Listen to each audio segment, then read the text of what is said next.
올해 열린 2020+1 일본 하계올림픽이 패럴림픽까지 종료되었습니다.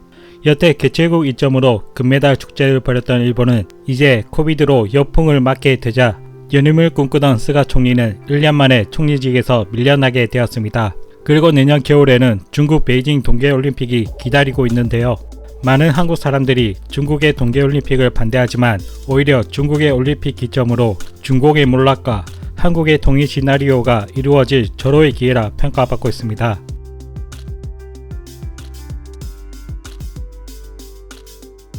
(88) 서울올림픽을 두고 한국 사람들은 전쟁을 극복하고 한국 경제 발전을 보여준 성공한 올림픽으로 기억하지만 당시 냉전이란 국제 흐름 속 글로벌 어젠다 관점에서 보면 (88) 서울올림픽은 소련과 공산권 국가들에게 자유진영의 우월성을 홍보한 축제의 장이었습니다. (88) 서울올림픽 이전에 있었던 두 번의 올림픽은 체제 대립 속에서 열린 반쪽짜리 올림픽이라 8년간 상대 진영과 교류할 기회가 없었기 때문에 한국을 방문한 공산권 선수와 스태들은 한국의 발전에 큰 충격을 받게 됩니다. 왜냐하면 그들 역시 한국 전쟁에 참여했기 때문에 한국이 초토화된 것에 일조했고 원조로 살아가는 나라로 기억하고 있었지만 어느새 자국산 자동차와 TV를 만들고 첨단 소재인 반도체도 만드는 나라가 되었기 때문이었죠.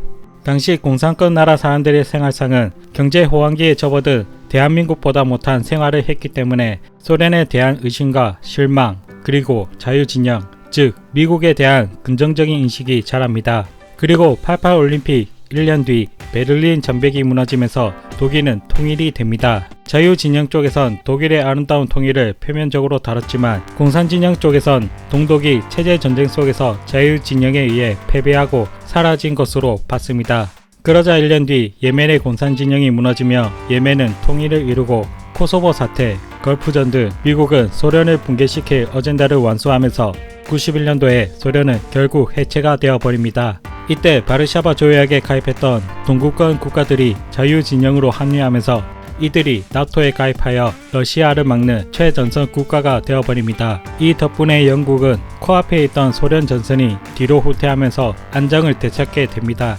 그리고 이 과정에서 미국은 걸프전을 통해 친소 중동 국가를 친미 국가로 돌려세우고 에너지 패권까지 쥐게 됩니다. 그리고 현재 미국은 아프간에서 철수하면서 20년간 2,000조를 쏟아부었다며 언론을 통해 미국이 패배했다고 보여지게 말하고 있는데요. 하지만 실제로 미국은 그동안 아프간을 통해 중국이 이란과 파이프를 연결하려는 것을 막고 중동 유가를 조절하면서 2,000조보다 훨씬 거대한 이익을 얻어왔습니다. 그리고 미군이 물러나면서 아프간에는 탈레반보다 더한 세력들이 입성하게 됩니다. 미군이 놓고 간 무기까지 그들의 손에 들어가게 되었는데요.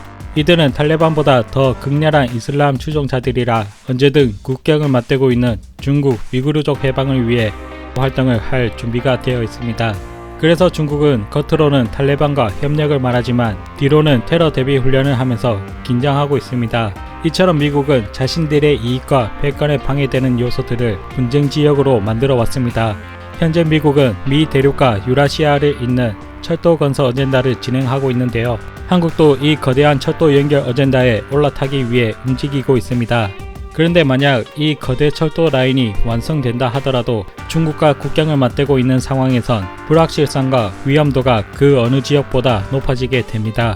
그렇다면 이 철도 라인을 보호하기 위해 내몽골 지역과 만주가 중국에서 벗어나 독립을 하고 친미 국가가 되어야 합니다.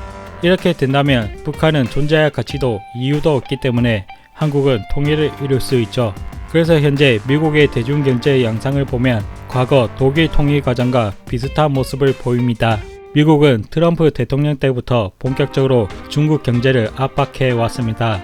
국제금융기구와 글로벌 투자은행들은 지난 9일 올해 중국 경제 성장률 전망치를 잇따라 하향 조정할 정도로 중국 경제는 빨간불이 켜져 있습니다. 그리고 수억에 달하는 중국 빈곤층들이 늘어나고 있지만 중국은 자국민 세뇌를 끊임없이 하고 있어서 빈곤층들의 중화사상은 여전히 굳건한 상태입니다.